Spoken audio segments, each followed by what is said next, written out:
नमस्कार दोस्तों, जेबी study point के यूट्यूब चैनल में आपका बहुत बहुत हार्दिक स्वागत और अभिनंदन करता हूं। दोस्तों, जैसा कि आपको पता है, हम नेट हिस्ट्री का कोर्स को बिल्कुल कंटिन्यू लेके चल रहे हैं। ठीक है, बिल्कुल सिस्टमेटिक तरीके से और बिल्कुल प्रारंभ मतलब ब्रह्मांड की उत्पत्ति से लेकर चल रहे हैं और पूरे सिलेबस को कवर करते हुए हम 1964 तक पहुंचेंगे। बिल्कुल एकदम डीपली और एकदम सेलेक्टेड सवालों के साथ में, एकदम थ्योरी के साथ में सब कुछ दोस्तों समाहित होगा आपकी क्लास में। तो नमस्कार दोस्तों, मैं हूं देव कुमार, पीएचडी हिस्ट्री, एक बार जियारत तरवार नेट पास। आप सभी का स्वागत अभिनंदन करता हूं जो भी देख रहे हैं क्लास में। तो दोस्तों, एनटीए यूजीसी नेट हिस्ट्री का ये थ्योरी क्लास, ठीक है, थ्योरी क्लास कितना है? 2 है। और टॉपिक का नाम क्या है? मानव का विकास। क्या है दोस्तों? मानव का विकास है। मानव का विकास। दोस्तों देखो, जो पिछली क्लास हुई थी उसमें कई बच्चों ने हमसे संपर्क किया, सर इनकी जो पीडीएफ है वो हमको लेनी है, ठीक है, नोट्स वगैरह। तो दोस्तों, सबसे पहले मैंने कहा था कि भाई मैं जो प्राइस है बताऊंगा आपको वीडियो के स्टार्टिंग में। देखो, 5000 के समथिंग पेज हैं हमारे ऐसी क्लासों के, और केवल 1500 रुपये में आपको इन क्लास के पीडीएफ नोट्स मिल जाएंगे। ठीक है, डाउनलोड करना आपको, अगर आपको लेने हैं तो जेबी स्टडी पॉइंट को आपको डाउनलोड कीजिएगा, वहाँ पर कोर्स को ज्वाइन कर लीजिएगा और वहाँ पे सारी पीडीएफ आपको डाउनलोड हो जाएंगी। ठीक है, तो दोस्तों अभी तक हमारा 8 जीआरएफ और 28 नेट क्वालिफाइड हो चुके हैं केवल 2 बैच में। कितने बैच में? 2 बैच में। ठीक है, तो अभी दोस्तों तीसरा बैच है। तो आइए शुरू करते हैं। अभी तक अगर आपने हमारा चैनल सब्सक्राइब नहीं किया है तो प्लीज़ सब्सक्राइब कर लीजिएगा, उसके पास में जो बेल आइकन है उसको प्रेस कीजिएगा, जिससे कि आने वाली नई वीडियो का नोटिफिकेशन पहले मिल सके। वीडियो को लाइक और शेयर जरूर कीजिएगा। तो दोस्तों देखो, अगर आपको हमारा कोर्स नेट हिस्ट्री का ज्वाइन करना है, नया बैच शुरू हो गया है, तो जेबी स्टडी पॉइंट की ऐप को डाउनलोड कीजिएगा। और देखो, हमारा जो कोर्स प्राइस है वो इस प्रकार है। 6 महीने का जो कोर्स है वो 3000 रुपये का है। 1 साल का जो कोर्स प्राइस है वो 4000 रुपये का है।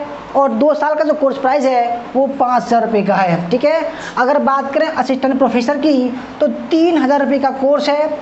और दोस्तों 1 2 3 4 इनके साथ में, और ये 5 इनके साथ में हम आपको 2 बुक जो है बिल्कुल फ्री देंगे। क्या दोस्तों? 2 बुक अपनी तरफ से बिल्कुल फ्री देंगे प्रैक्टिस सेट की। ठीक है, तो आइए शुरू करते हैं। तो दोस्तों देखो, पहली क्लास जो थी वो हमने ब्रह्मांड की उत्पत्ति और पृथ्वी की उत्पत्ति तक की थी। ठीक है, और पृथ्वी की जो उत्पत्ति हुई उसके बाद में जितने भी काल हुए उसको हमने कंटिन्यू पढ़ाया था।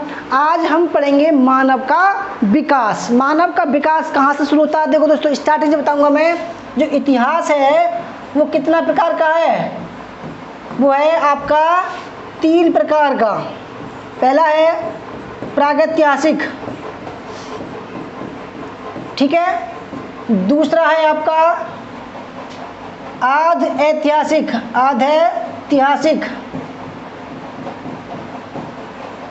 तीसरा है आपका ऐतिहासिक काल। ठीक है दोस्तों, ये आपके 3 काल हैं जो मुख्य रूप से आप किसमें पढ़ते हैं? Net history, all state set history, assistant professor में पढ़ते हैं। ठीक है, ये बड़े लेवल का है। अदरवाइज दोस्तों जो कंपटीशन का इतिहास होता है उसमें प्राचीन इतिहास, मध्यकालीन और आधुनिक काल को पढ़ते हैं। तो दोस्तों इसमें 2 काल डिवाइड है। हम जो पढ़ा रहे हैं आपको वो किस तरीके से पढ़ा रहे हैं? जैसे कि देखो, इसमें जो पहला पॉइंट हमने पढ़ा है आपको ब्रह्मांड की उत्पत्ति। ब्रह्मांड की उत्पत्ति। दूसरा टॉपिक पढ़ा है हमें आपको सौरमंडल।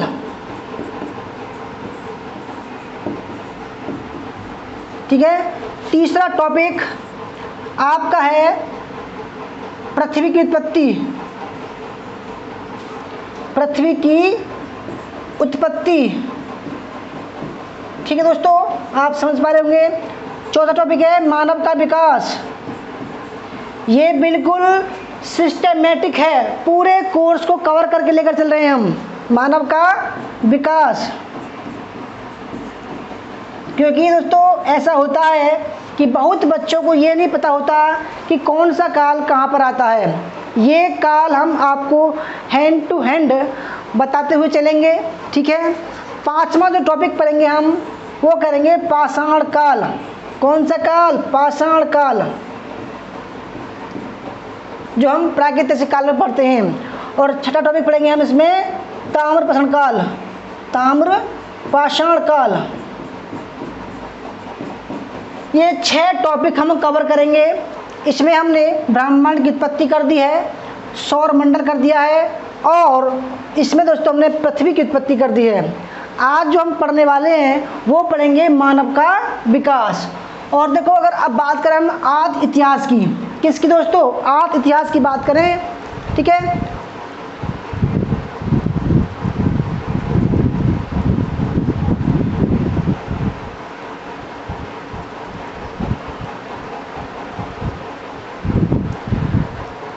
अगर हम आदि इतिहास की बात करें तो देखो, पहले हम टाइम देखते हैं। टाइम, ये दोस्तों ब्रह्मांड की उत्पत्ति से बिल्कुल शुरुआत से कहाँ तक, ये आता है लगभग 3000 BC तक, ये काल, पूरा काल, ठीक है। अब जो काल आता है आदि ऐतिहासिक, इसको हम 2 पार्ट में डिवाइड करते हैं। और जो आदि इतिहास है वो लगभग 3000 BC से लेकर ये चलता है 600 BC। कितने BC? 600 BC। दोस्तों आपको मैं टाइम ऐसा बताऊंगा जो कहीं पर भी उसको रख देना वो फेल नहीं होगा, ठीक है। इसके 2 पार्ट हैं, सिंधु सभ्यता और वैदिक सभ्यता।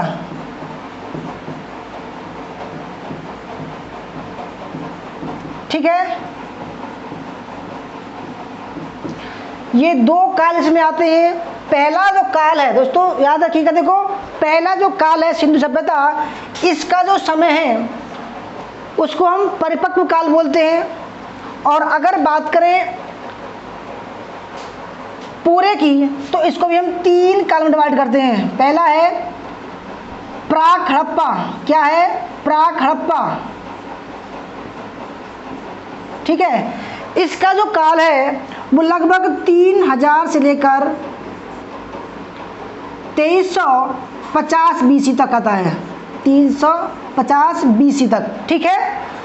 और जो सिंधु सभ्यता का जो दूसरा पार्ट है उसको बोलते हैं परिपक्व हड़प्पा सभ्यता। परिपक्व, क्या? परिपक्व, इनकी चरमोत्कर्ष का काल।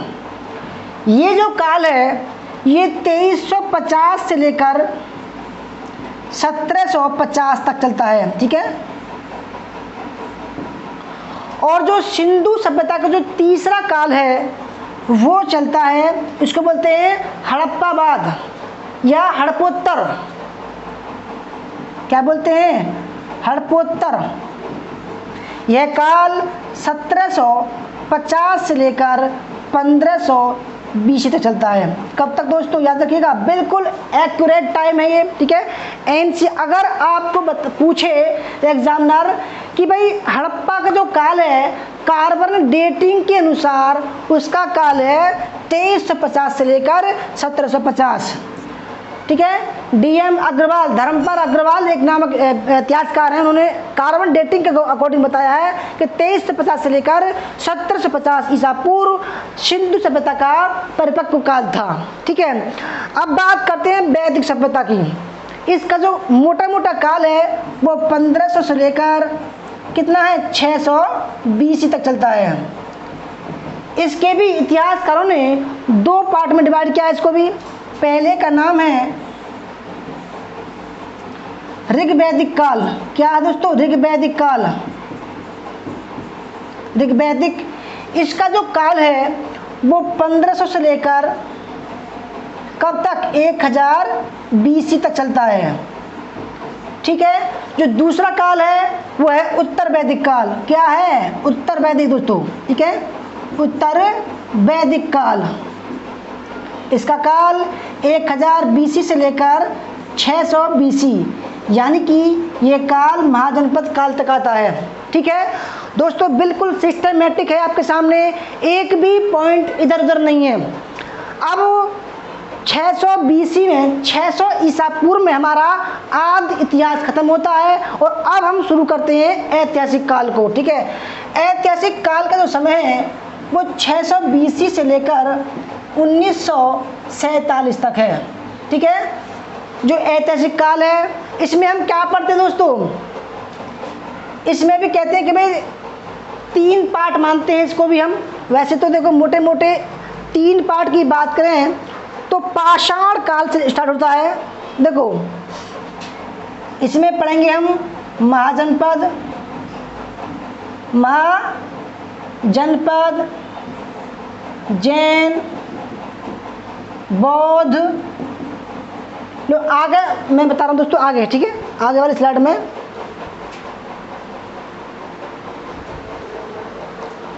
देखो, ये तो है बड़े लेवल का बता रहा हूँ मैं। ठीक है दोस्तों, अगर हम बात करें ऐतिहासिक काल की तो इसमें देखो हम क्या क्या पढ़ते हैं। मैं पूरा भूल रहा था, परंतु इसको भी 3 पर डिवाइड किया जाता है। ठीक है, पहले का नाम है प्राचीन भारत। इसमें कहाँ से कहाँ तक? इसमें आता है पाषाण काल से लेकर 1206 तक। दूसरा है मध्यकाल और तीसरा है आधुनिक काल। प्राचीन काल में पाषाण काल से लेकर 1206 ईस्वी तक। ठीक है, मध्यकाल में 1206 से लेकर 1707 तक और आधुनिक काल में 1707 से लेकर 1947 तक हम पढ़ते हैं। दोस्तों ऐतिहासिक काल को और भी खोलूंगा डीपली में। ठीक है, अभी इतना ही लेते हैं। तो वीडियो देखो अच्छी लग रही हो तो लाइक कर दीजिएगा, शेयर कर दीजिएगा।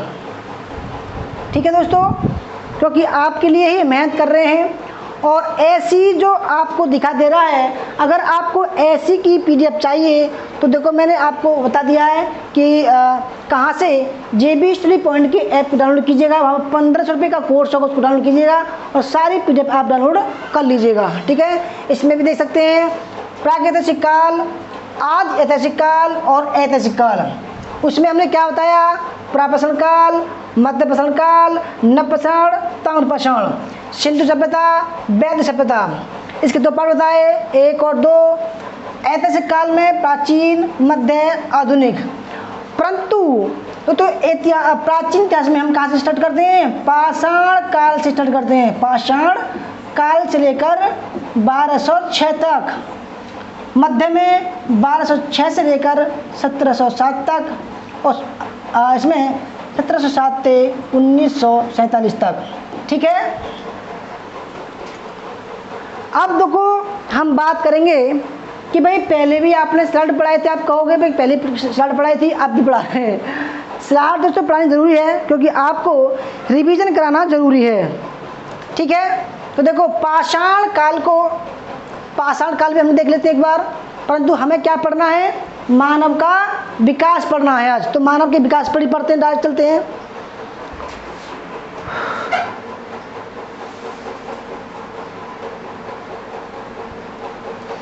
तो फ्रेंड देखो, हमने पिछली क्लास में इस स्लाइड को पढ़ाया था, एक बार और अंदर डालते हैं ताकि आप मानव के विकास तक पहुंच पाओ। देखो दोस्तों, पृथ्वी की उत्पत्ति होने के बाद में वो लगातार बिना जीवन के चलती रही, यानी कि उस पर अभी जीवन की उत्पत्ति नहीं हुई थी। जीवन की उत्पत्ति कहाँ हुई थी मैंने बताया था पिछली क्लास में। ठीक है, देखो ये सबसे पहला काल है और ये सबसे नया काल है। ठीक है, तो सबसे पहला काल है एजोइक, कल्प, क्या बोलते हैं, कल्प। इसमें क्या आता है, प्री कैम्ब्रियन या अलोगोनिकन, आर्कियन।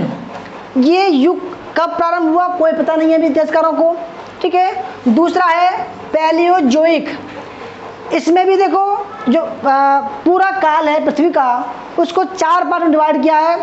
तो पैलियोजोइक का ये प्रथम काल था।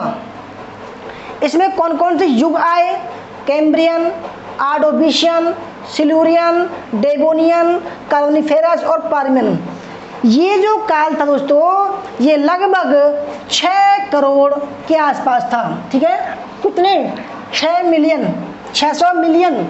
देखो 1 मिलियन बराबर होता है 10 लाख, तो 600 गुणा 10 कितने हो गए,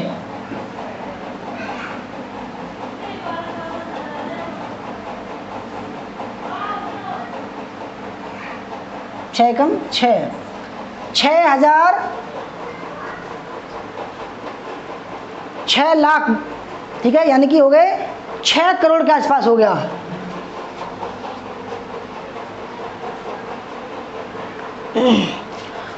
तीसरा जो काल है मेसोजोइक, ट्रियासिक, जुरासिक, डायनासोर वाला,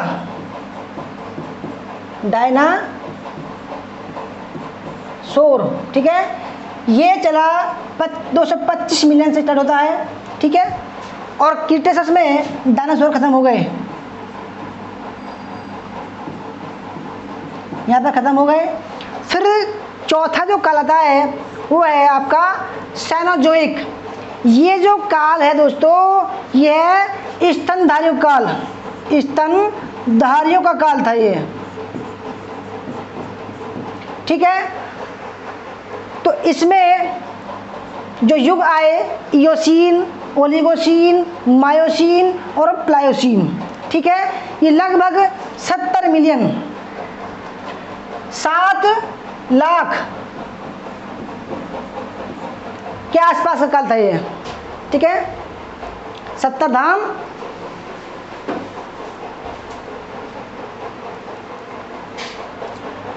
1 मिलियन बराबर 10 लाख, तो ये हो गए 70 धाम 7 लाख, ठीक है। फिर है नियोजोइक, इसमें प्लीस्टोसीन और होलिगोसीन। इसमें दोस्तों क्या होता है ये लगभग 10 लाख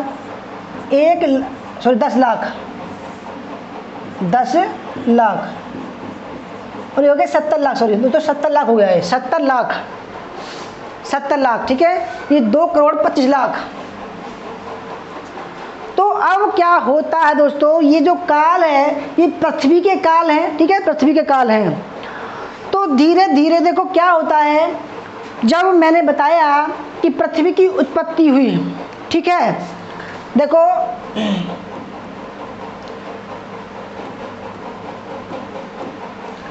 होता क्या है, पृथ्वी की उत्पत्ति दोस्तों किस प्रकार से हुई, आइए इस पर विस्तार से करते हैं, ठीक है।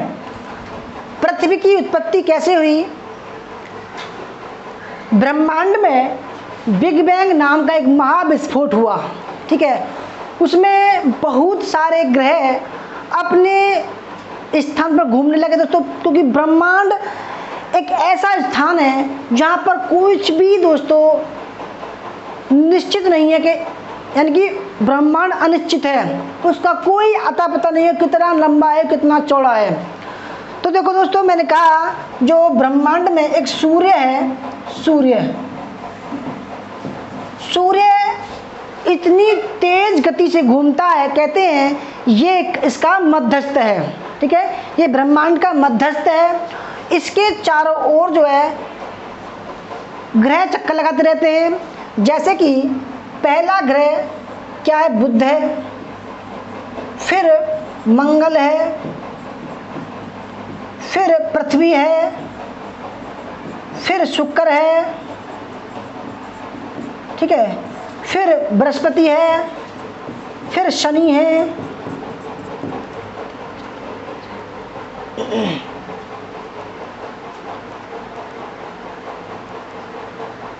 फिर दोस्तों अरुण और वरुण है, ठीक है, ये ग्रह हैं, ये इस तरीके से चक्कर लगाते हैं। ठीक है, ये सभी परिक्रमा लगते हैं। ये परिक्रमा हो गई, इसकी परिक्रमा हो गई और इसकी परिक्रमा। जो पृथ्वी है वो तीसरी कक्षा में है।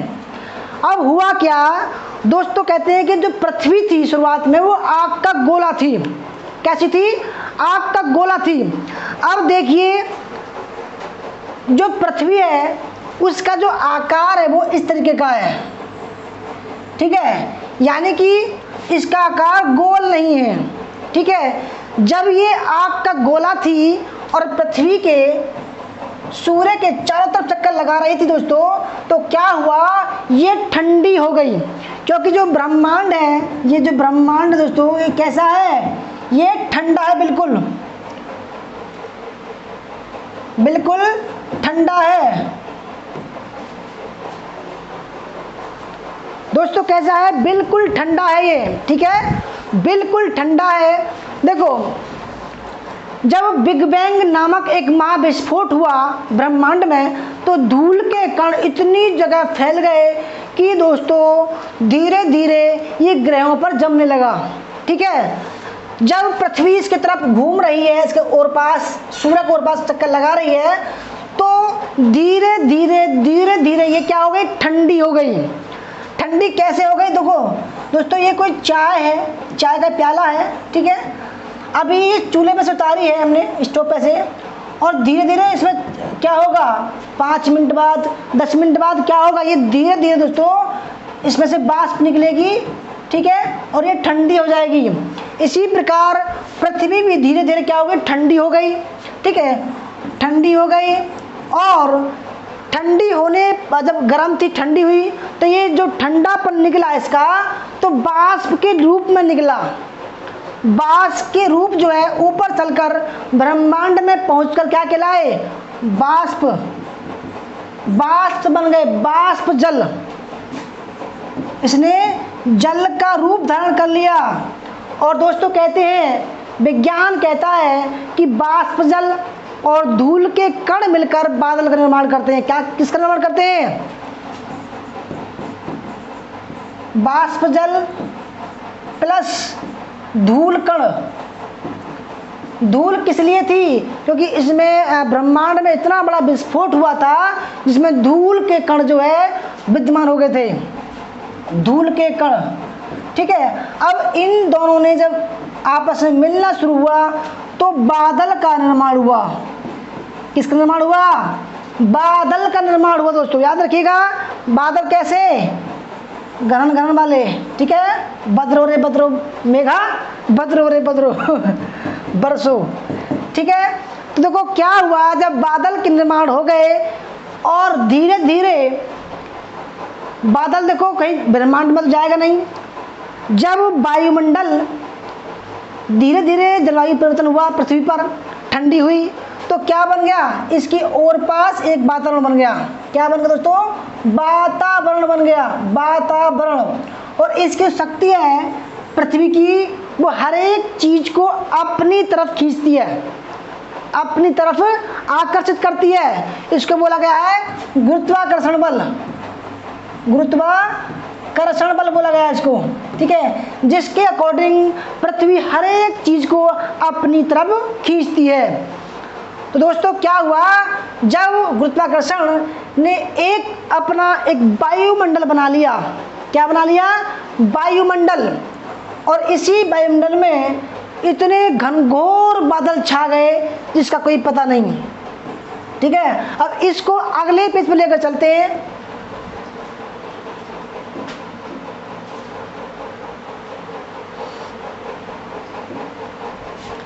पृथ्वी दोस्तों, ये पृथ्वी है इस तरीके से। जब बादल दोस्तों बरसने लगे, ठीक है, एक समय ऐसा आया बादल दोस्तों क्या हुआ, बरसने लगे इस तरीके से। अब आप बताइए, कमेंट करके बताइएगा कि जब ये बादल बरसेंगे तो दोस्तों आप सही बताइएगा ईमानदारी से, मैं नहीं बताऊंगा, आप बताओगे। ठीक है, तो देखो ये कुछ ऊंचे स्थान हैं। ठीक है, क्योंकि ये भी एक बिग बैंग थ्योरी का हिस्सा थी जो टूटी होगी किसी पत्थर से। तो देखो कोई भी पत्थर है, कोई भी पत्थर जब टूटेगा तो ये गोल नहीं टूटेगा, नहीं चौखंड टूटेगा, ये दोस्तों बिना शेप का टूटेगा, यानी कि इसका कोई आकार नहीं होगा। इसी प्रकार पृथ्वी का कोई आकार नहीं है, कहीं बहुत ज़्यादा गहराई है और कहीं बहुत ज़्यादा ऊंचाई है। तो आप बताना कि जब ये बारिश बरसने लगी, जब बादल बरसने लगे, तो ये ऊंचा वाला स्थान, ठीक है, और ये गहराई वाला स्थान, तो पानी कहाँ रुकेगा? बताओ बंस, कहाँ रुकेगा पानी? गहराई रुकेगा ना। तो दोस्तों ये जो ऊंचा वाला स्थान है, पानी यहाँ बरस रहा है, यहाँ बरस रहा है, तो इस जगह का पानी धीरे धीरे कहाँ गया? यहाँ पर आ गया और यहाँ पर जमने लगा इस तरीके पर, ठीक है।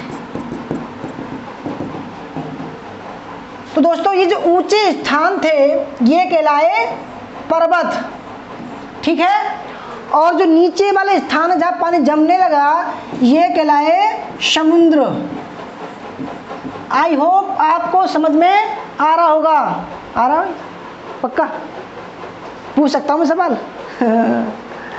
दोस्तों यहाँ पर क्या हुआ? समुद्र बन गए। देखो अब आप बिल्कुल एक सिस्टमैटिक पढ़ोगे। अब ये बताओ, आप एक्सपेरिमेंट कर सकते हो इस बात का। एक बाल्टी जल लो, आप पानी लो, ठीक है, उसको रख दो आप एक हफ्ता बाद देखोगे कि उसमें छोटे छोटे जो है कीड़े पड़ जाते हैं। भाई आप कहोगे ये तो भगवान का करिश्मा है। दोस्तों ये भगवान का करिश्मा नहीं, ये प्रकृति का नियम है। जब कोई चीज़ सड़ जाती है, बासी हो जाती है, तो उसमें छोटे छोटे कीड़े पड़ जाते हैं, कोशिका का निर्माण होता है। दोस्तों देखो जब धीरे धीरे पानी काफ़ी दिनों तक इसमें जम गया तो इसमें सेल्स का निर्माण हुआ। किसका हुआ? सेल्स का निर्माण हुआ, कोशिका का। धीरे धीरे वही कोशिका ने छोटे छोटे जो है जीव जंतु पैदा कर दिए, ठीक है, लार्वा, फिर जीव जंतु। तो इतने सारे जीव जंतु हो गए दोस्तों, और लगातार पानी बरस रहा है। देखो ये ऊंचे स्थान पर से नीचे स्थान पर आ गया, और कुछ स्थान यहाँ पर ऐसे भी होंगे बिल्कुल समतल होंगे, इनको बोला गया है मैदानी इलाके। यहाँ पर भी लगातार बारिश पड़ रही है, पूरी पृथ्वी पर बारिश पड़ रही है। तो दोस्तों यहाँ पर क्या हुआ? घास फूस इकट्ठी हो गई, कुछ पेड़ पौधे हो गए, ठीक है, कुछ पेड़ पौधे भी इकट्ठे हो गए, ठीक है दोस्तों, आप समझ पा रहे होंगे। क्योंकि लगातार जब बारिश बरसता है तो वहाँ पर घास पैदा होती है, फिर पेड़ पौधे पैदा हो जाते हैं, काफ़ी समय बाद वो बड़े बड़े हो जाते हैं, ठीक है। तो जैसे ही दोस्तों लगातार जीवन की उत्पत्ति कोशिका से होती है, छोटे मोटे जीव जंतु होते हैं, फिर रेप्टाइल्स आते हैं, ठीक है, फिर मगरमच्छ, मछली, मेंढका, ठीक है, अगैरह वगैरह, सांप वगैरह ये उत्पन्न हो जाते हैं। एक समय ऐसा आता है कि यहाँ पर इतने सारे जीव जंतु हो जाते हैं इकट्ठे कि फिर इनको दोस्तों क्या होता है, कुछ ऐसे जीवों का निर्माण हुआ जो जल में भी रह सकते हैं और थल में भी रह सकते हैं। आप समझ पा रहे होंगे, जल और थल यानी कि उभयचर प्राणी, ठीक है, यानी कि ऐसे जीवों का निर्माण हुआ जो पानी में भी रह सकते हैं और जल में भी रह सकते हैं। तो जो ऐसे जानवर पैदा हुए तो उन्होंने क्या किया, इस जल से बाहर निकलना शुरू किया। याद रखिएगा दोस्तों, उन प्राणियों ने इस जल से बाहर निकलना शुरू हुआ क्योंकि उनके लायक जगह नहीं बची थी पानी में। तो वो जो प्राणी थे वो आ गए समतल मैदान पर आ गए। देखो दोस्तों मैं बार बार कह रहा हूँ कि आप इसको कहानी के रूप में लीजिएगा, ठीक है, सवाल यहीं से ही बनते हैं। इतिहास कहानी है दोस्तों, टेबल ने कहा है, ठीक है, इतिहास कहानी के रूप में लोगे तो आपको इंटरेस्ट आएगा और लगातार आप हमारी क्लास को देखते रहोगे। जब छोटे छोटे जीव जंतु दोस्तों क्या हुआ, समुद्र से निकलकर समतल मैदान पर आने शुरू हुए, समतल मैदान, ठीक है, यहाँ पर वन बन गए, वन, ठीक है, तो वनों में जाकर रहने लगे। इनमें देखो एक विकास, जहाँ से एक आपको मैं स्लाइड दिखाता हूँ किस तरीके से जो है आगे बढ़। देखो यहाँ पर आइए, यहाँ दोस्तों स्टार्टिंग में क्या है, कोशिका है, कोशिका सेल। उसके बाद में 2-3 कोशिका एक होती हैं, फिर औरों को जन्म देती हैं, फिर लार्वा, फिर सांप, फिर मछली, फिर व्हेल, फिर और भी केंचुआ, फिर मगरमच्छ बनता है, फिर 2-4 और छिपकली बनती है दोस्तों। फिर जो है ठीक है धीरे धीरे धीरे धीरे इस तरीके का है, फिर इसका, फिर इस तरीके का। यानी कि एक बार ऐसा आया कि एक प्राणी पैदा हुआ, अभी प्राणी नहीं था, एक जानवर था, धीरे धीरे फिर ऐसा आया, ठीक है ऐसे आया, फिर ऐसा, फिर जो है आधुनिक मानव बनता है। तो आज का जो टॉपिक है वो है यही है, मानव का विकास। इसको ही बोलते हैं मानव का विकास। मानव का विकास दोस्तों हम इसको ही बोलते हैं, ठीक है, कि वे किस तरीके से उसने विकास किया। तो हम कहाँ तक आ गए हैं, हम आ गए हैं यहाँ तक, क्योंकि जब धीरे धीरे बहुत साल बीतते गए तो इतने सारे जीव जंतु पैदा हो गए कि उनको समुद्र में स्थान नहीं मिला। अब वो दोस्तों विचलित होने लगे खुले स्थान जाने के लिए, तो उछलते उछलते उछलते उछलते कहाँ गए, वो समतल मैदान में आ गए। अब उन्होंने जंगलों में रहना शुरू कर दिया, ठीक है। अब उनके क्या हुआ, अब उनके पैर और हाथ जो है उगने लगे, ठीक है, क्योंकि यहाँ पर क्या था, रेंगने वाले जीव जंतु थे। अब धीरे धीरे बहुत सारे जीव जंतु ऐसे हुए जिनके छोटे छोटे हाथ पांव थे, परंतु जैसे ही उन्होंने उन दोनों हाथों से आगे बढ़ना, काम करना शुरू कर दिया, तो वो लंबाई पकड़ने लगे। जो हाथ पैर थे उनके वो लंबे होने लगे, क्योंकि देखो पानी में वो ज़्यादा उनका काम नहीं था, परंतु जैसे ही उन्होंने पानी से बाहर निकलना शुरू किया तो उन्होंने आगे बढ़ने के लिए हाथ पाँव का प्रयोग करना शुरू कर दिया, ठीक है। तो ऐसे बना, ऐसे बना, ऐसे बना, फिर ऐसा बना, फिर ऐसा बना, फिर ऐसा बना, ठीक है। जहाँ तक कि प्रक्रिया को हम मानव का विकास बोलते हैं। और दोस्तों जिस काल में ये क्रिया चल रही थी उसको पाषाण काल बोलते हैं, ठीक है। अभी इनका किस तरीके से विकास हुआ, ठीक है, वो पढ़ रहे हैं। देखो अब क्या हुआ, जब इंसान समतल मैदान पर आ गए तो उसका विकास कैसे हुआ, इस तरीके का हुआ। अभी यहाँ पर क्या हुआ दोस्तों, इसने अब आगे वाले पैरों पर खड़ा होना, पीछे वाले पैरों पर खड़ा होना शुरू किया, फिर इस तरीके से हुआ, फिर इस तरीके से, फिर इससे, फिर इससे, फिर आज जो मानव है वो ये वाला है, आज का मानव जाति का इतिहास लगभग 40 लाख पुराना है, ठीक है। तो दोस्तों देखो अब हम बात करते हैं कि जब छोटे छोटे जीव जंतुओं ने पानी से निकलकर सतह पर चलना शुरू किया, तब वहाँ से एक इतिहास का प्रारंभ होता है, ठीक है। किसका प्रारंभ होता है, तो किसका होता है, एक इतिहास का प्रारंभ होता है, ठीक है। थोड़ा पानी पी लेता हूँ, तब जो है आगे बढ़ने वाले हैं हम।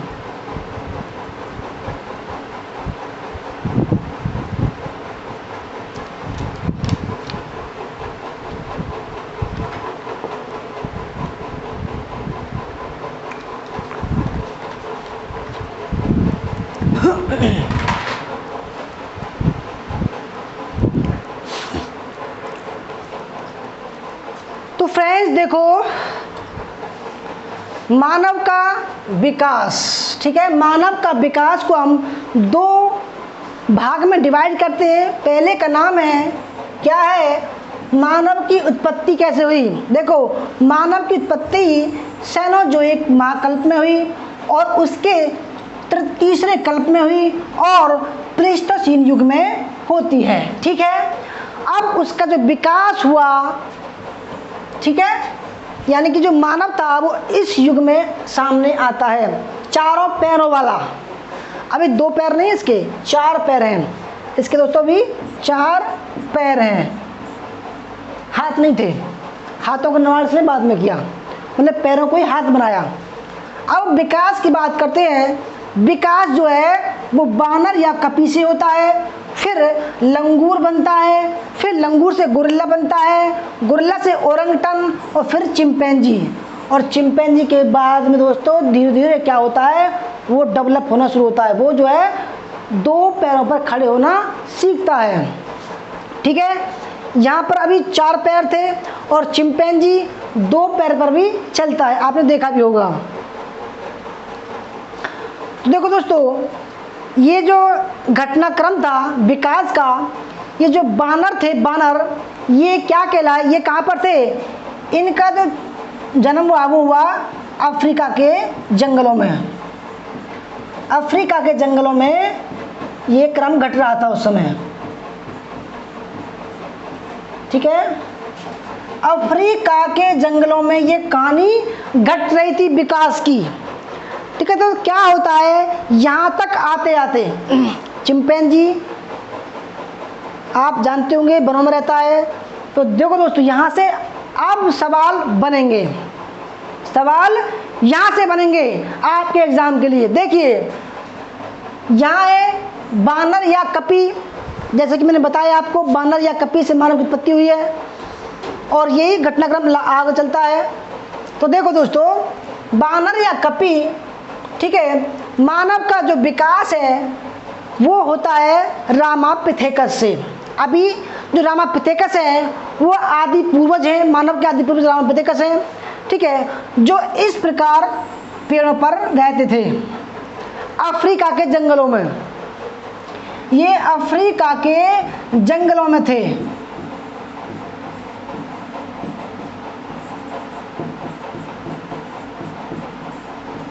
ठीक है, ये अभी तक अफ्रीका के जंगलों में थे। इसका साक्ष्य में डार्विन ने अपने सिद्धांत ओरिजिन ऑफ स्पीशीज में बताया है।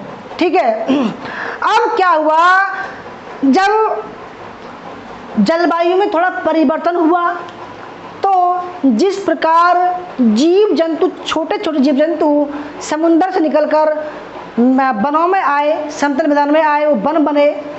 अब क्या हुआ, थोड़ा सा और परिवर्तन हुआ जलवायु में, पृथ्वी की जलवायु में। और क्या दोस्तों, परिवर्तन हुआ। ठीक है, क्योंकि लगातार पहले बारिश पड़ रही थी, अब थोड़ा बारिश बंद हुई। ठीक है, तो अब क्या हुआ, अब रामापिथेकस ने, दोस्तों रामापिथेकस के लोगों ने, जो जानवर टाइप के थे, उन्होंने क्या किया कि कुछ लोगों ने जंगलों से मैदानों में निकलना शुरू किया।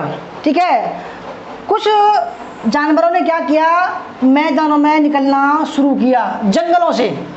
ठीक है, और कुछ जो है वो कहाँ रहे, कुछ जंगलों में रहे। ठीक है, जो जंगलों में रहे वो क्या कहलाए, महाकपी वर्ग में कहलाए। महाकपी वर्ग में रामापिथेकस रहे, वो बानर रहे, गोरिल्ला रहे। ठीक है, और जो निकल गए दोस्तों, वहाँ से जो है मानव का क्रम शुरू होता है। और कहते हैं जो प्रथम जाति थी मानव की, उसका नाम था ऑस्ट्रेलोपिथेकस। ऑस्ट्रेलोपिथेकस। ठीक है, पिथेकस मतलब होता है दोस्तों मानव, ऑस्ट्रेलो मतलब दक्षिण। तो दोस्तों अब ये देखो, ऑस्ट्रेलोपिथेकस जो है हमारी प्रथम जाति थी, याद रखिएगा, प्रथम प्रजाति का नाम है ऑस्ट्रेलोपिथेकस। इसको बोलते हैं प्रथम प्रजाति। ये प्रजाति लगभग 56 लाख वर्ष पहले आई। 56 लाख वर्ष पहले इसका काल मानते हैं। ठीक है,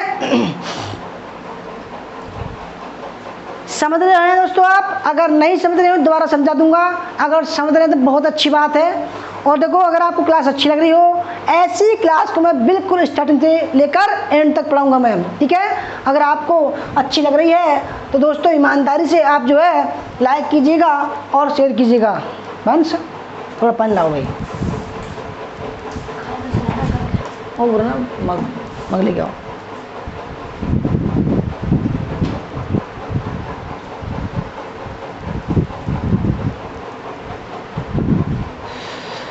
तो फ्रेंड्स आई होप आपको समझ में आ रहा होगा जो मैं समझा रहा हूँ, ठीक है।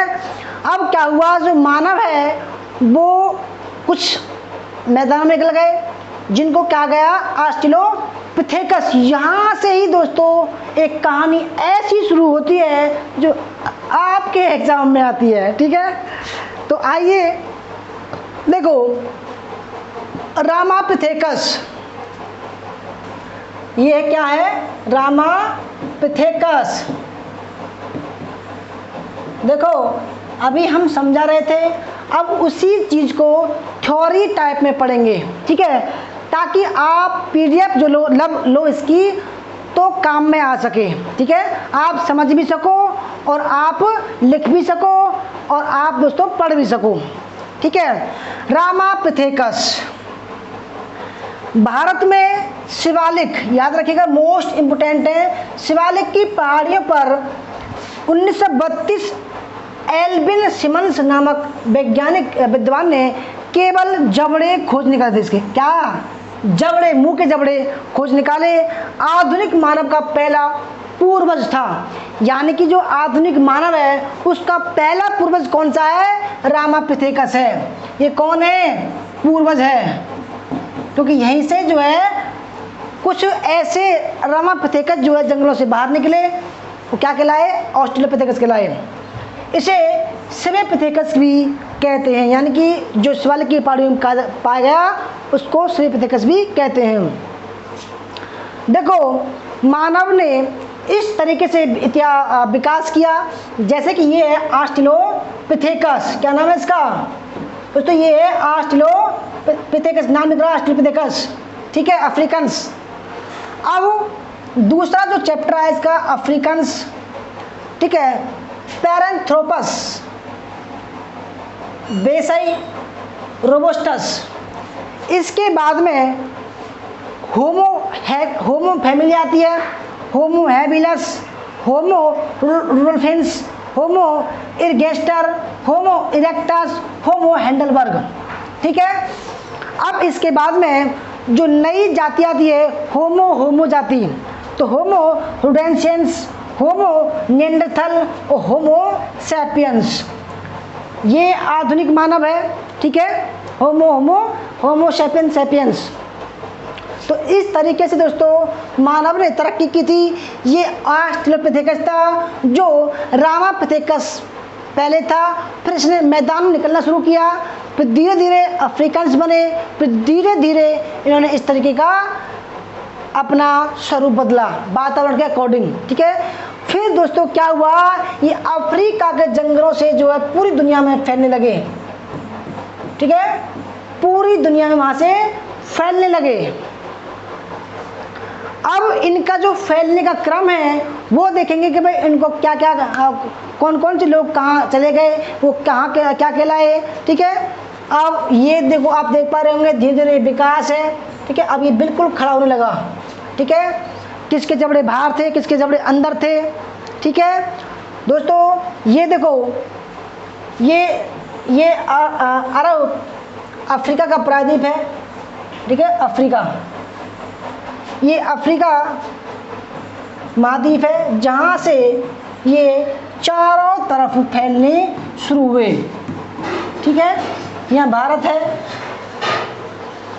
तो यहाँ से चारों तरफ ये फैलने शुरू होते हैं, और जो मानव जिस स्थान पर पाए गए या उनकी शरीर के ढांचे पाए गए, तो उसी विद्वानों ने उसी इंसान को उसी के नाम से रख दिया। जैसे कि जावा में पाए गए हैं कुछ हड्डी के साक्ष्य, तो जावा मानव कहलाया।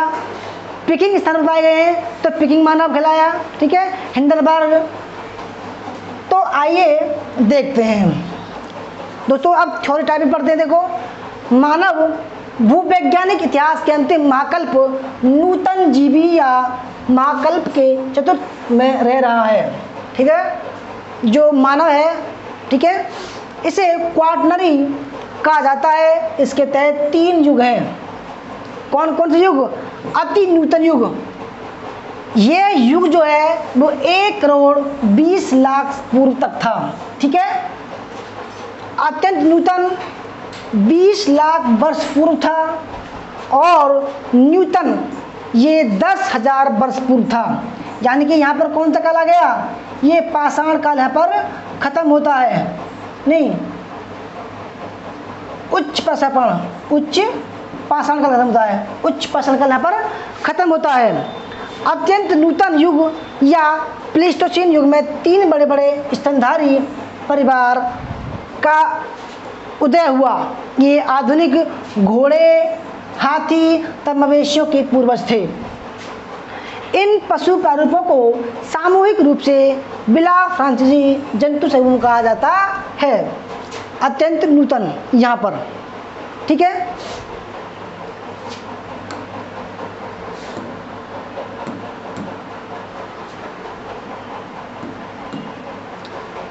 लगभग 2 करोड़ वर्ष पूर्व महाकपि का एक समूह जो रामापिथेकस के नाम से जाना जाता है, वह 2 समूहों में विभाजित हो गए। जैसे कि मैंने बताया, महाकपि वर्ग और ऑस्ट्रेलोपिथेकस। इसकी एक शाखा जंगलों में रह गई, परंतु दूसरी शाखा ने खुले घास के मैदान में रहना पसंद किया। ठीक है, इसे ऑस्ट्रेलोपिथेकस के नाम से जाना जाता है। यह मानव का आदि पूर्वज था। आगे चलकर इससे इरेक्टस, निएंडरथल, क्रोमैग्नान एवं अंत में 30,000 वर्ष पूर्व आधुनिक मानव होमो सेपियंस का विकास हुआ। ठीक है, भारत में आदि मानव के जीवाश्म प्राप्त नहीं होते हैं। आदि मानव के भारत में जीवाश्म प्राप्त नहीं होते, केवल जबड़ा प्राप्त होता है। एक भारत में मानव के प्राचीनतम अस्तित्व के संकेत पत्थर के औजारों से मिलते हैं। ये आपके एग्जाम में दोस्तों सवाल ऐसे बनते हैं, ठीक है, जिनका काल लगभग 5 लाख BC से 2.5 लाख BC पूर्व निर्धारित किया गया है। किंतु हाल में बोरी नामक स्थान पर मानव की उत्पत्ति लगभग 14 लाख वर्ष पहले पूर्व निर्धारित की गई है। ठीक है, बोरी नामक स्थान पर, यह भी सवाल आ चुका है। तो दोस्तों देखो, मैंने बताया आपको कि जो मानव की उत्पत्ति है वो सेनोजोइक कल्प में हुई है। किसमें? सेनोजोइक महाकल्प में हुई है। सेनोजोइक जो कल्प था वो स्तनधारी का कल्प था, दूध पिलाने वाले जंतु का उदय हुआ उसमें।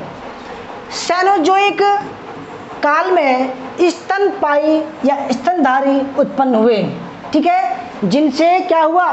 प्रजनन, बच्चे का विकास होना शुरू हुआ। पैलियोसीन, इसके बाद पैलियोसीन, ये 8 करोड़ वर्ष पहले का काल था।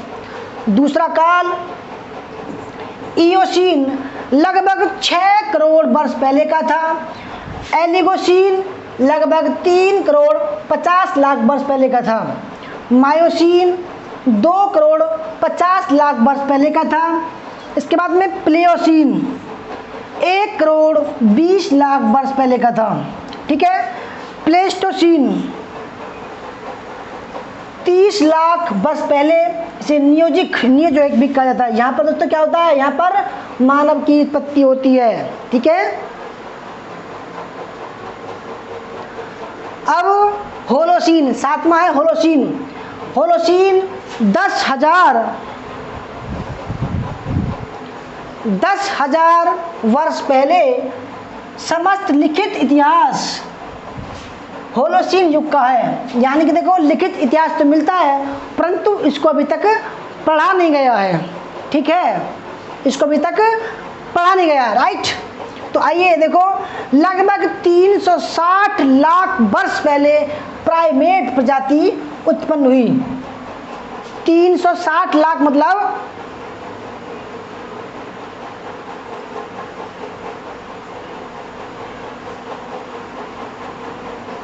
3 करोड़ 60 लाख, लगभग 240 लाख वर्ष पहले होमिनाइड प्रजाति विकसित हुई। होमिनाइड का विकास प्राइमेट से हुआ। होमिनाइड में बानर शामिल थे। ठीक है, लगभग 56 लाख वर्ष पहले होमिनाइड प्रजाति विकसित हुई। कौन सी? होमिनिड। और इसी प्रजाति से ऑस्ट्रेलोपिथेकस पैदा हुए।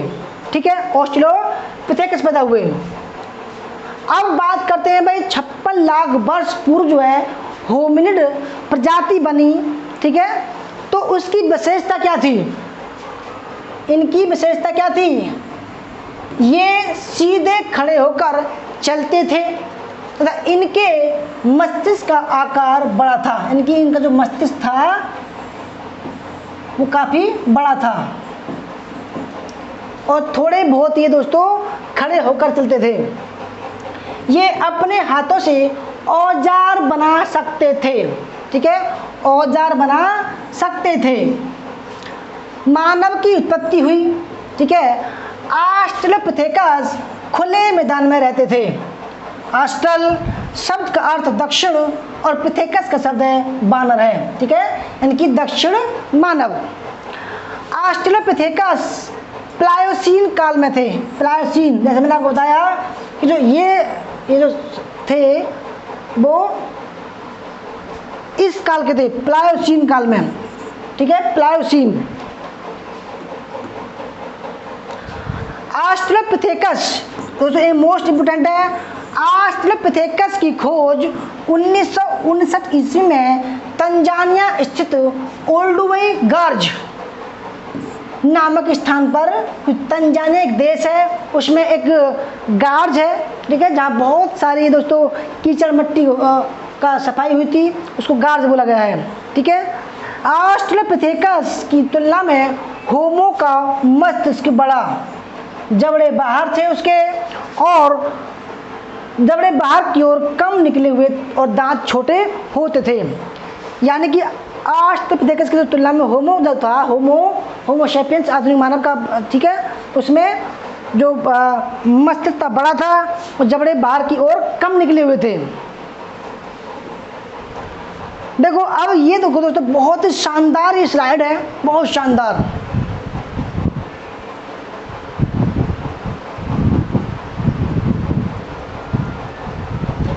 ध्यान से समझिएगा। देखो दोस्तों ऑस्ट्रेलोपिथेकस जब जो बानर कपी थे उन्होंने अफ्रीका के जंगल से बाहर निकलना शुरू किया तो क्या कहलाए, वो होमो प्रजाति में आ गए। तो होमो जो प्रजाति थे, ठीक है, सबसे पहला जो थोड़ा बदलाव आया उस ऑस्ट्रेलोपिथेकस में वो कहलाया होमो हैबिलस, होमो हैबिलस। ठीक है, इसके बाद ये इसमें और थोड़ा परिवर्तन आया तो ये कहलाया हिंडलबर्ग। हिंडलबर्ग कहाँ है? जर्मनी में है। जर्मनी में इसके साक्ष्य पाए गए हैं, जर्मनी। ठीक है, इसके बाद में इसके और साक्ष्य पाए गए और विकसित हुआ तो ये कहलाया होमो इरेक्टस, औजार बनाने वाला। ठीक है, ये जो प्रजाति थी वो और आगे पाई गई। कहाँ पर पाई गई? दो भागों में डिवाइड हो गई। ये जो प्रजाति थी दोस्तों ये दो पार्ट में डिवाइड हो गई। पहला है जावा मानव और दूसरा है आपका पिकिंग मानव। क्या है दोस्तों? पिकिंग मानव। तो फ्रेंड्स देखो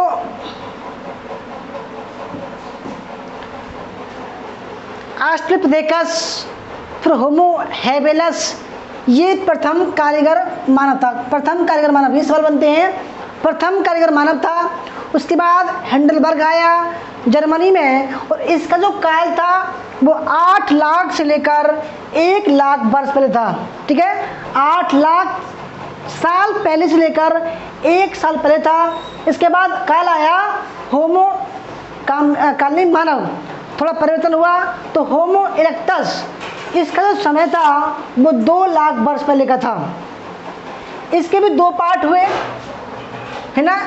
इस प्रजाति ने 2 हिस्सों में बट गई, जावा मानव और पिकिंग मानव।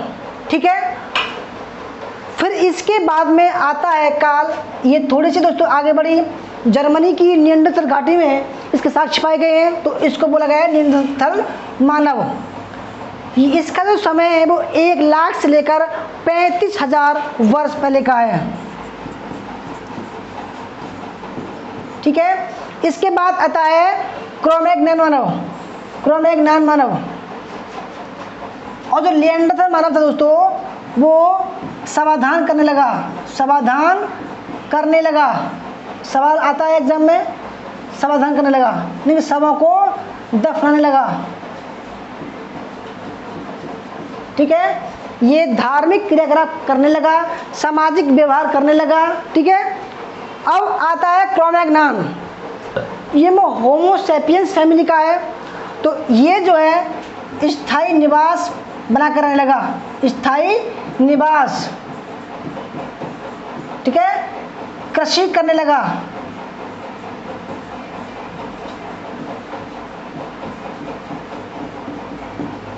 ठीक है, ये जो काल था वो 35,000 से लेकर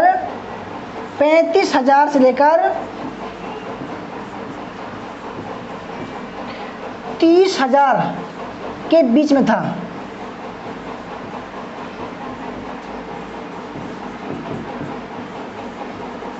इसके बाद आता है आधुनिक मानव, जिसका नाम है होमो सैपियंस।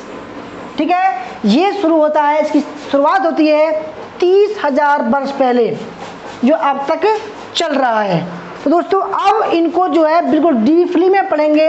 अभी तो हमने देखा कि भाई इनका कालक्रम था। ठीक है, अब इस कालक्रम को अब हम पढ़ेंगे चित्र सहित। चित्र सहित देखो, हम शुरू करते हैं ऑस्ट्रेलोपिथेकस से। ठीक है, और मनुष्य का आदि पूर्वज था। रेमंड डार्ट ने 1924 ईस्वी में दक्षिण अफ्रीका के ट्रांसवाल प्रांत के टैगा चित्र से जीवाश्म प्राप्त किए थे ऑस्ट्रेलोपिथेकस के। तो देखो ये है ऑस्ट्रेलोपिथेकस। क्या है दोस्तों इनका नाम? ऑस्ट्रेलोपिथेकस नाम है इसका। ठीक है, जो प्रथम मानव था। ठीक है, जो अफ्रीका के जंगलों से बाहर निकला।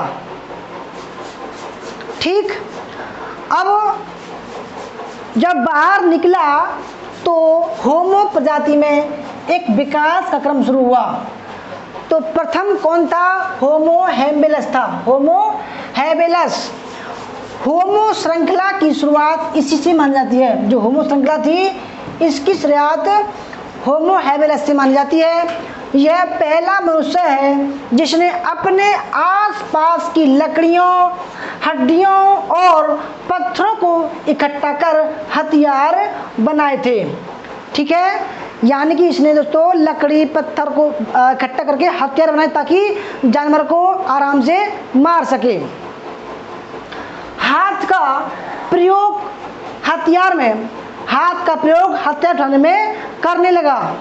ठीक है, और इसका चित्र है इस प्रकार का, ये आदि मानव रहा होगा। ठीक है दोस्तों, ये सवाल ऐसे ही बनते हैं जैसे कि आप देख पा रहे हैं। सवाल आता है कि भाई किसने प्रथम बार हड्डियों लकड़ियों के औजार बनाए? तो किसने बनाए? होमो हैबिलस ने बनाए। ठीक है, होमो हैबिलस औजार बनाने वाले। होमो हैबिलस के जीवाश्म इथियोपिया में ओमो और तंजानिया में ओल्डुवई गौर से प्राप्त किए गए। इन्हें औजार बनाने के कारण प्रथम कारीगर मानव कहते हैं। प्रथम कारीगर मानव। ठीक है, प्रथम कारीगर मानव कौन सा है? होमो हैबिलस। इसके बाद देखो जो हमने क्रम बताया था, अब वो दूसरा क्रम है हिंडलबर्ग। जर्मनी में एक हिंडलबर्ग घाटी है। ठीक है, होमो हिंडलबर्ग यह प्रजाति 8 लाख से लेकर 1 लाख वर्ष पहले विद्यमान थी। जर्मनी के हाइडलबर्ग में पाए गए जीवाश्मों को होमो हाइडलबर्ग कहा गया है। ये यूरोप में विकसित हुए थे। आप इसका चित्र देख सकते हैं। ठीक है, इसका जो चेहरा बड़ा था। इसके बाद देखो हमने इसके बाद बताया कि भाई जो होमो इरेक्टस आए ये लगभग 2 लाख वर्ष पहले थे। कब थे? 2 लाख वर्ष पहले। तो देखो इसकी जो कहते हैं ये जो प्रजाति थी वो 2 पार्ट में डिवाइड हो गई। पहले का नाम था आपका जावा मानव, दूसरे का नाम था आपका पेकिंग मानव। पेकिंग कहाँ पड़ता है? चीन में। तो जावा का पड़ता तो ठीक है। देखो इसकी कुछ विशेषताएं जैसे कि प्रथम बार आग की खोज की, याद रखिएगा मोस्ट इंपोर्टेंट है। वे कहते हैं कि आग की खोज किस काल में हुई? तो पाषाण काल में हुई। परंतु जब बात करें भाई किस मानव ने खोज की, तो जावा मानव ने आग की खोज की थी। ठीक है। और जिस पत्थर से हुई थी उसका नाम था चकमक पत्थर। जावा द्वीप में सेलो नदी के किनारे अस्थि पंजर प्राप्त हुए हैं। और ये कैसा था?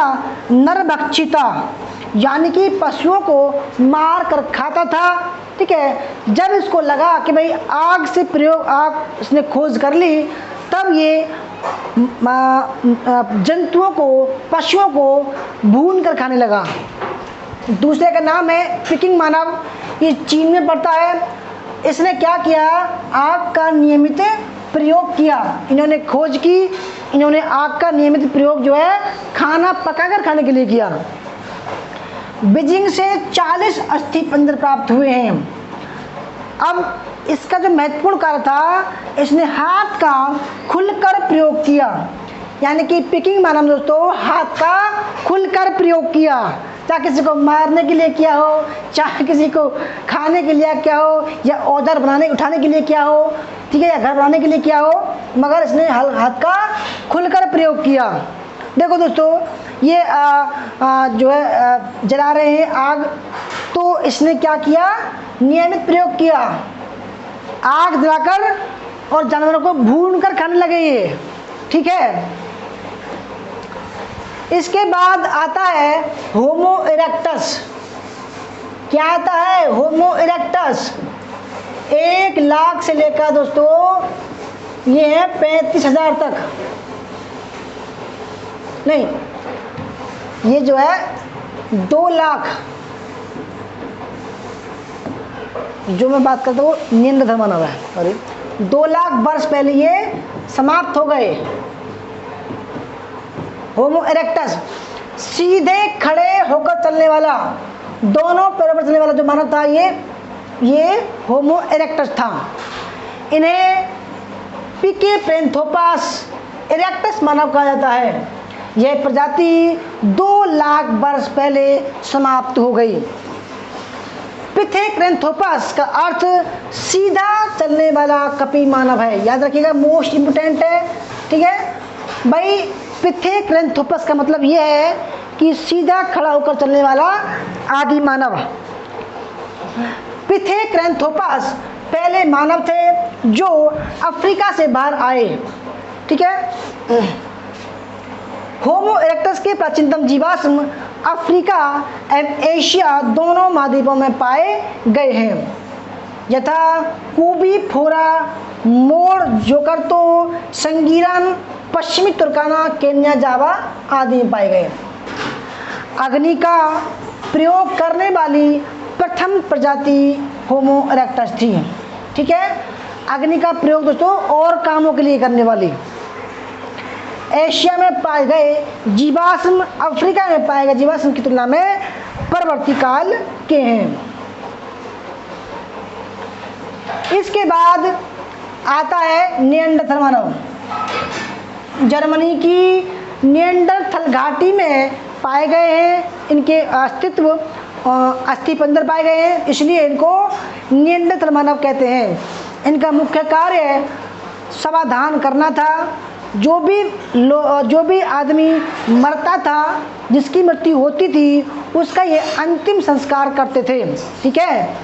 तो दोस्तों 1856 ईस्वी में फ्यूराट महोदय ने जर्मनी की निएंडरथल घाटी नदी से पहले जीवाश्म की खोज की। पहला सांस्कृतिक मानव था। याद रखिएगा, मोस्ट इम्पोर्टेंट है, कई बार आ चुका है। पहला सांस्कृतिक मानव था, आग का बड़े पैमाने पर प्रयोग किया, ठीक है। इसे अक्षर भाषा का ज्ञान था, ये भी इम्पोर्टेंट है, ठीक है। मृतकों को दफनाता था और आत्मा की अमरता तथा पुनर्जन्म में विश्वास रखता था। वेरी मोस्ट इम्पोर्टेंट है ये वाला, ठीक है। अब इसके चित्र देख लीजिए दोस्तों, ठीक है। अब आता है होमो निएंडरथल, यानी कि थोड़ा सा और विस्तार से पढ़ते हैं। यह प्रजाति 1,30,000 से 35,000 वर्ष पहले तक थी, ठीक है। जर्मनी की निएंडर घाटी में पाए गए जीवाश्म को होमो सैपियंस निएंडरथल मानव कहा गया है। समाधान की शुरुआत निएंडरथल मानव ने की थी। यूरोप में मिले सबसे पुराने जीवाश्म होमो हाइडेलबर्गेंसिस और होमो निएंडरथल प्रजाति के हैं। ये दोनों ही होमो सैपियंस मानव के प्रजाति हैं। निएंडरथल मानव आप देख पा रहे हैं दोस्तों, ठीक है, निएंडरथल मानव। इसके बाद आता है क्रोमैग्नान। क्रोमैग्नान मानव है ये, ठीक है, क्रोमैग्नान मानव।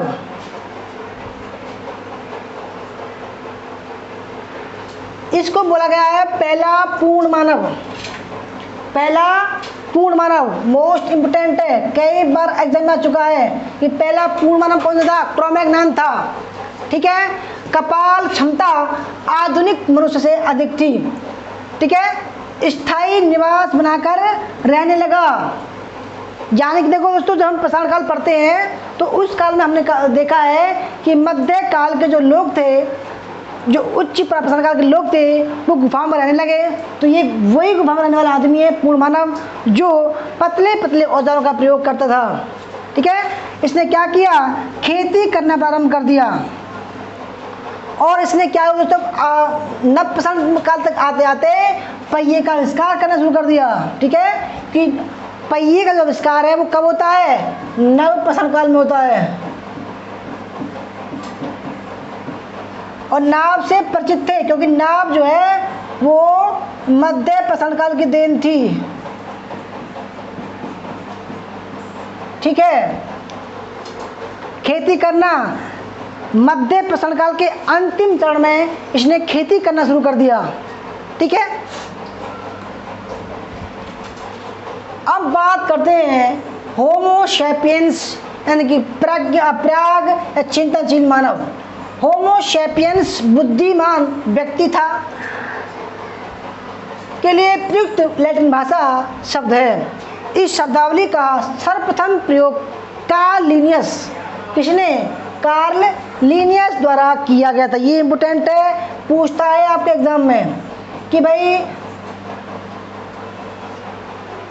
होमो सैपियंस का जो पहली बार प्रयोग किया उसका नाम क्या था, कार्ल लिनियस था। और इसकी जो उत्पत्ति हुई दोस्तों वो 30,000 साल पहले मानी जाती है, से स्टार्ट होती है। धीरे धीरे ये इसने परिवर्तन किया और नव पाषाण काल तक आता है ये। अब ये है होमो सैपियंस, इसको बोला गया है आधुनिक मानव, ये भी इंपोर्टेंट है। सवाल पूछेगा कि आधुनिक मानव कौन सा है, तो होमो सैपियंस और उसके साथ में एक और सैपियंस मार दो, होमो सैपियंस सैपियंस, यानी कि ये आधुनिक मानव है। आपके एग्जाम में ऐसा ही पूछेगा। इसकी विशेषता देखते हैं होमो सैपियंस सैपियंस की।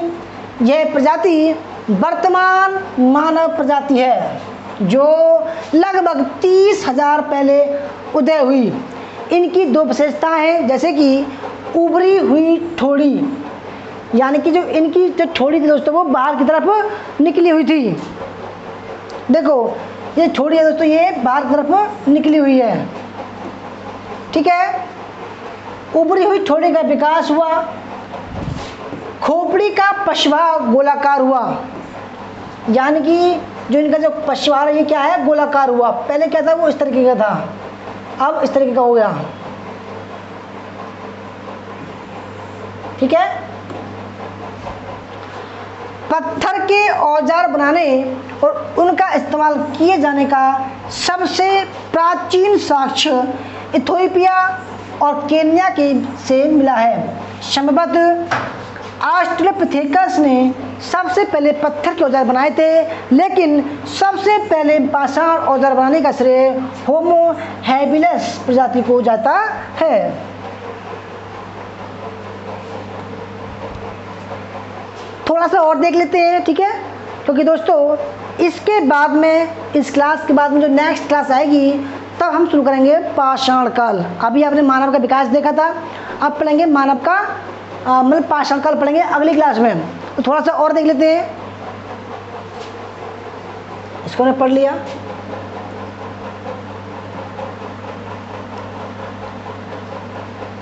ये पढ़ लिया हमने। तो पाषाण उपकरणों के क्रमिक चरण क्या थे, ठीक है। तो देखो पाषाण काल मानव ने हाथ की कुल्हाड़ी किस प्रकार बनाई। यह प्रक्रिया चट्टान के एक बड़े टुकड़े से शुरू हुई। ये बड़ा पत्थर का टुकड़ा है, यहाँ से शुरू हुई, ठीक है। इसके बाद मनुष्य ने पत्थर के हथौड़े से चट्टान को आकार दिया। फिर तीसरा जो स्टेप किया, लकड़ी या पत्थर के हथौड़े से धार बनाई। इसके बाद नेक्स्ट स्टेप है नुकीली लकड़ी से छोटे टुकड़ों को हटाकर धारदार बनाया। तैयार हाथ की कुल्हाड़ी। ये हाथ की कुल्हाड़ी थी दोस्तों, ठीक है, सामने से और बाजू से ऐसी थी, लेकिन बिल्कुल चिकनी थी। इस तरीके से क्रमिक विकास हुआ इनका पत्थरों का। और ये पत्थर दोस्तों किस किस प्रकार के थे, आइए उनका भी थोड़ा अध्ययन कर लेते हैं। देखो ये भी एग्जाम में आता है कि भाई इस प्रकार के जो औजार थे वो कहाँ कहाँ प्राप्त हुए थे और कब प्रयोग हुए। तो पहला जो पत्थर का प्रकार है वो था ओल्डोवान। दूसरा है एबिवेली, एस्यूली, ये आपके एग्जाम में आ चुका है।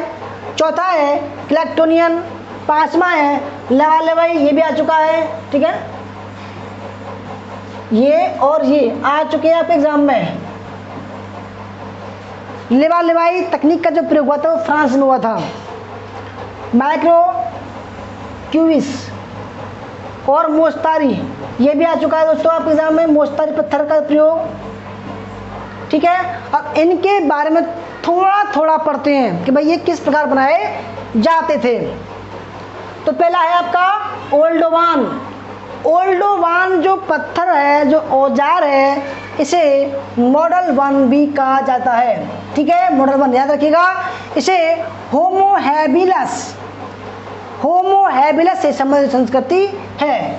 इसकी खोज तंजानिया स्थित ओल्डुवाई गार से लुई लीके, कौन बोला, लुई लीके एक आदमी था, वैज्ञानिक था, ने 1930 के दशक में की थी।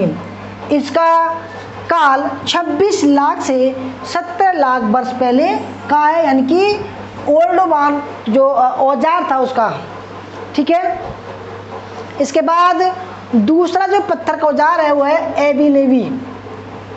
यह यूरोप की सबसे पुरानी पाषाण औजार संस्कृति है, ठीक है, लेकिन यह यूरोप तक सीमित रही, बाहर नहीं निकली। इसका काल 6 लाख से 4 लाख वर्ष पहले का है। इसके हस्तकुठार, हाथ की कुल्हाड़ी लंबे चौड़े, भारी भरकम एवं बेडोल होते थे। इसे तैयार करने के लिए गहरे प्राथमिक सल्कों की केवल एक श्रृंखला उतारी जाती थी। माना कि दोस्तों कोई पत्थर है, मैं चाहता हूँ कि भाई इसको गोल बनाऊं, क्योंकि ये जो है इस तरीके का है, मैं चाहता हूँ इसको गोल बनाऊं, इस तरीके का बनाऊं। तो जो नुकीले इसके धारदार थी हल्के हल्के, उसको हमने छील दिया किसी पत्थर से, तो ये कैसा बन गया, इस तरीके का बन गया। तीसरा है एस्यूली या एस्यूलियन संस्कृति। इसे मॉड्यूल सेकंड भी कहा जाता है। फ्रांस के सेंट एसूल से प्राप्त औजारों के आधार पर इसका नाम एसूली रखा गया। ठीक है, देखो जो कुछ नाम होते हैं वो उसके जहाँ प्राप्त हुए हैं उसके नाम पर भी हमें देखने को मिलते हैं। ठीक है, एसूली पाषाण औजार संस्कृति होमो इरेक्टस से संबंधित है। होमो इरेक्टस से याद रखिएगा, जो एसूली है वो होमो इरेक्टस प्रजाति बनाती थी। इसकी विशेषता अंडाकार और नाशपाती के आकार का हस्तकुठार है। अंडाकार इस प्रकार दोस्तों। ठीक है, इसका काल 17.6 लाख से 1.6 लाख वर्ष पहले का है, अर्थात निम्न प्रापाषाण काल का है। यह हस्तकुठार काफ़ी छोटे एवं सुडौल होते थे। इन्हें तैयार करने में अनेक बार द्वितीयक सल्क उतारे जाते थे तथा किनारों का व्यापक परिष्कार किया जाता था। यानी कि एक बार नहीं, इसको दो बार जो है घिस कर बनाया जाता था। भारत में एशुलिन संस्कृति के उपकरण सर्वप्रथम मद्रास के समीप अतीरपक्कम से प्राप्त हुए हैं, इसलिए इसे मद्रास संस्कृति भी कहते हैं। मद्रास संस्कृति नाम कृष्णा स्वामी ने दिया है। दोस्तों देखो 1863 में जो रॉबर्ट ब्रूस फूट ने जिस चीज़ का हमें वो यही हस्तकुठार थे। हस्तकुठार, ठीक है, ये वही हस्तकुठार थे। बड़े बड़े पत्थर मिले हैं अतीरपक्कम से, पल्लवरम से। चौथा है क्लेक्टोनियन। इसके औजार होमो हार्डलबर्ग से संबंधित है। ये लगभग 4 लाख वर्ष पूर्व के हैं। क्लेक्टोनियन संस्कृति संबंध ऐसी संस्कृति के साथ साथ कुछ समय तक पनपती रही। इसके बाद लोवा लेवाई, ठीक है, ये महत्वपूर्ण इंपोर्टेंट है, कई बार जमा चुकी है। देखो लेवा लेवाई पेरिस के आसपास एक स्थान है जहाँ से फ्लिंट पत्थरों के पाषाण कालीन औजार मिले हैं। लोवा लेवाई पत्थरों से सल्क उतारने की विधि है। ठीक है, देखो मैंने आपको बताया सल्क मतलब होता है कोई पत्थर दोस्तों यानी कि इस तरीके का है, उसको हम चाहते हैं कि भाई उसको जो है गोल आकार दिया जाए, तो इसलिए उसका जो बाहरी जो आवरण है उसको जो है घिसा जाएगा या किसी पत्थर से उसको तोड़ा जाएगा तभी बनेगा। तो इस तरीके का 2 बार इसको प्रयोग किया गया, 2 बार। ठीक है, तो जो मध्य प्लेस्टोसीन काल की है यह पाषाण औजार संस्कृति 3 लाख से 1 लाख वर्ष पहले की है। पाकिस्तान में सोन नदी घाटी के औजार लोवा लेवाई तकनीक के हैं। तमिलनाडु में अतीरपक्कम एवं महाराष्ट्र में नेवासा ने भी इस तरह के औजार मिले हैं। ठीक है, याद रखिएगा। छठा है माइकोक्यूइन। इस पाषाण औजार संस्कृति की खोज फ्रांस के ला माइको स्थल से हुई। इसका समय 1,30,000 वर्ष से 60,000 वर्ष पहले का है। इसकी खोज ऑटो होसर ने की थी। दोस्तों कैसी लग रही है आपकी क्लास? देखो सभी लाइक कीजिएगा, मैं थोड़ा पानी पी लेता हूँ। ठीक है, आई होप आपको क्लास बहुत ही शानदार लग रही होगी।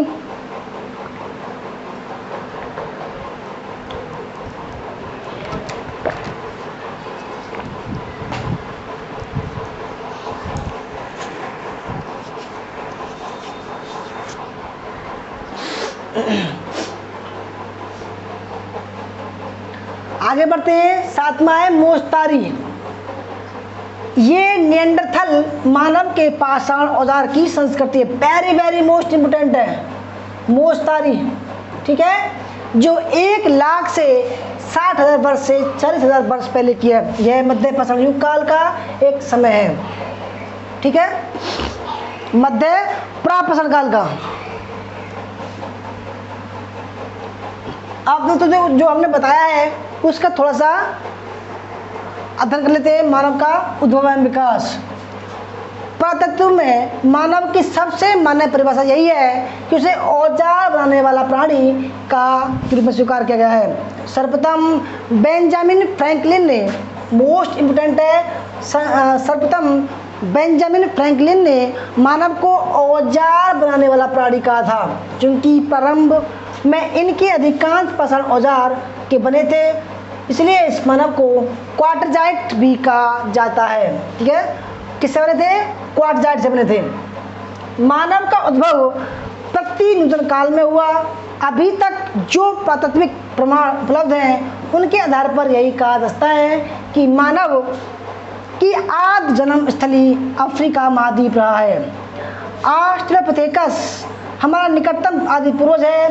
केन्या के ओल्दुवाई गोर्ज की तुर्काना झील लेक रुडोल्फ से इसके जीवाश्म मिले हैं जो 48 लाख वर्ष पुरानी है। ध्यातव्य है कि ऑस्ट्रेलोपिथेकस ही सबसे अंतिम ज्ञात पूर्व मानव है। वह पहला होमिनिड भी था। इसे प्रोटो मानव का या आदि मानव की संज्ञा दी जाती है। वह आधा नर एवं आधा बानर था।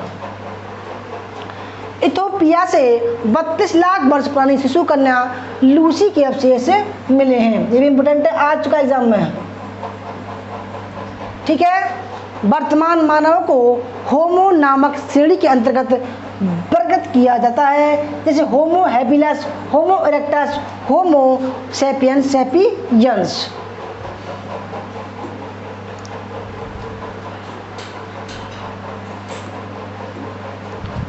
होमो हैबिलस इसको प्रथम मानव या कारीगर मानव कहा जाता है, क्योंकि इसने ही सबसे पहले पत्थर के औजार बनाए। इसे हाथों का प्रयोग करने वाला मानव भी कहा जाता है।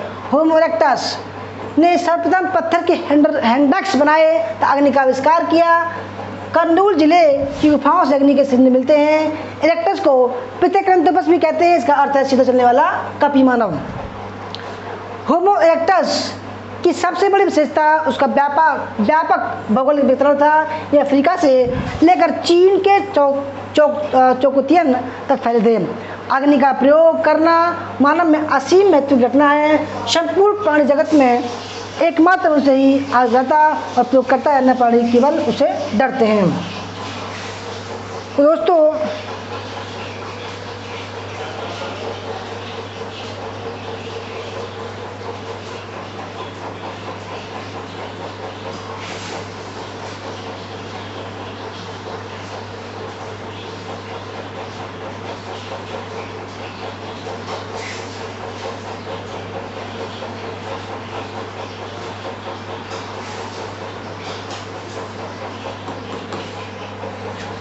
ये थी दोस्तों आज की क्लास नंबर 2 नेट हिस्ट्री और सेट हिस्ट्री प्रोफेसर और पीजीटी टीजी हिस्ट्री का ये क्लास नंबर 2 था। आपको कैसी लगी? अच्छी लगी तो लाइक करना, शेयर करना, कमेंट करना और बताना आपको क्लास कैसी लगी। और दोस्तों अगर आपको इसकी पीडीएफ चाहिए, पीडीएफ नोट चाहिए, ठीक है, इन्हीं क्लास के, तो हमारा JB स्टडी पॉइंट का ऐप डाउनलोड करना। केवल 1500 रुपये का आपको प्राचीन, मध्य और आधुनिक काल का नोट्स मिल जाएंगे। ठीक है, लगभग 5000 पेज हैं। अगर कोर्स ज्वाइन करना है दोस्तों तो 3000 रुपये का 6 महीने का कोर्स है। ठीक है, 6 मंथ का। 4000 रुपये का 1 साल का है और 5000 का 2 साल का है। ठीक है, अगर ज्वाइन करना है हमारा नंबर है 8218345167, संपर्क दोस्तों कर सकते हैं। धन्यवाद। क्लास अच्छी लगी हो तो लाइक करना, शेयर करना, कमेंट करना। और दोस्तों अगर कोर्स ज्वाइन करना हो या हमारी बुक खरीदनी हो तो हमसे संपर्क कर सकते हैं। धन्यवाद। मिलते हैं कल, पाषाण काल शुरू होगा। ठीक है, सभी आप क्लास करना। धन्यवाद। जय हिंद, जय भारत, वंदे मातरम।